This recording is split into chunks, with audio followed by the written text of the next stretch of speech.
Min kore tsaka daga gidanka kana buƙatar ka haɗa waɗannan kayayyaki wanda za su taimaka maka makura wajen kore tsaka daga gidanka.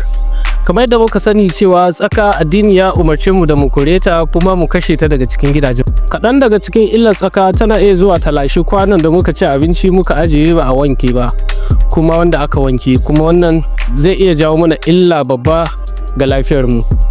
Domin haɗa wannan haɗin kana buƙatar albasa ƙwaya ɗaya mai kyau wadda za ka daka ta sosai ko kuma ka niƙa ta yi blending, sai kuma ka nemi tafarnuwa ƙwara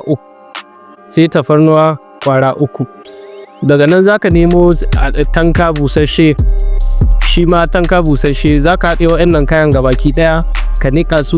Idan ka niƙa su ka nemi gora ta feshi wadda ake amfani da ita wajen feshin, sai ka zuba wannan haɗin duka ka sa ruwa ka feffesa a bangon ɗakunanka da kuma cikin kicin da sauransu.